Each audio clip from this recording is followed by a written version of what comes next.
Plato, Apology, Episode 13. Al akenoi de notoroi, o andres, hoi humon tous palus ekpaidon, paralambanontes epethontekai kategorun emu.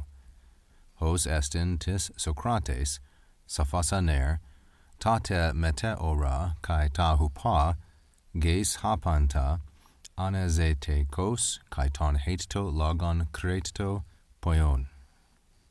In the previous portion, Socrates was saying that he will deal first with the older accusers and second with the more recent ones. But these ones, al akenoi, and akenoi means the older ones, these ones, de notoroi o andres, these ones are more concerning, more terrible. De notoroi, like akenoi, is masculine plural and nominative, and de notoroi is a comparative adjective. This form, teroi, is the comparative suffix.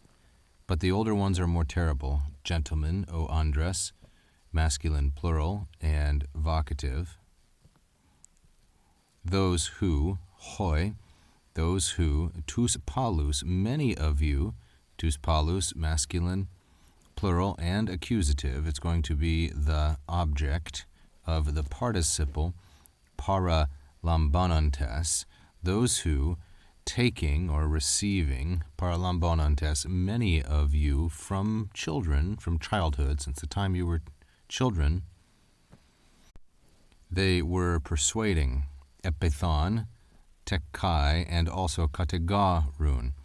Epethon is from the verb peitho, like so, it's an omega verb, and it is an imperfect. You can see the first principal part, the secondary ending, and the augment, telltale signs of the imperfect tense.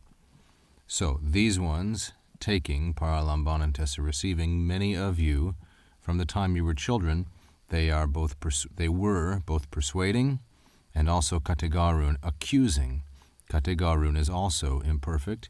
It has an augment and a compounded, or contracted, I should say, secondary ending. So why is the augment an eta? Well, that's because the unaugmented form is kate with an epsilon. And so this is called a temporal augment because it takes more time to pronounce it as opposed to a syllabic augment like this epsilon, which means the addition of a syllable. And they were both persuading and accusing, persuading you and accusing me. Notice that the verb kategoreo patterns with a genitive. The charge of the person is made in the genitive. Now here is the content of the accusation, and accusing me, saying that there is a certain man Socrates, hos estin tis Socrates, that there is a certain Socrates. He is a wise man, sophos aner, or a learned man.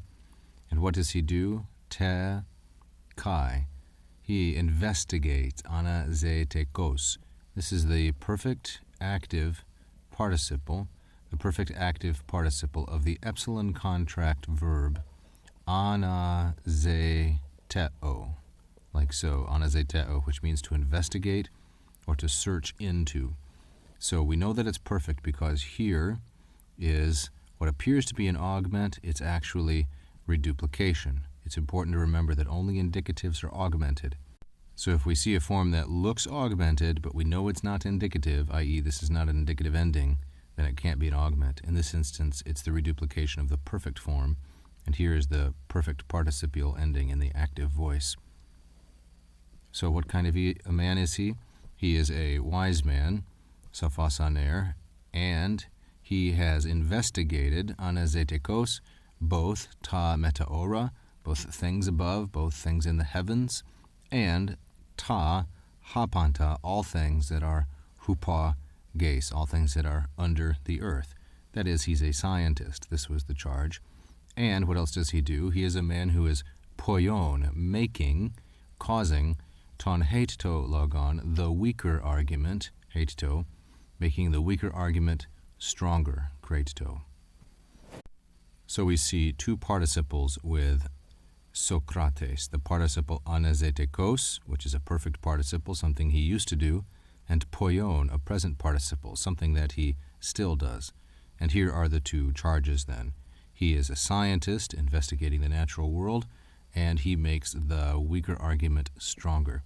Notice how the verb poieo here is what is called a factative verb, to make one thing into another thing, and this is why it has two accusatives, ton heto logon and ton kreto logon.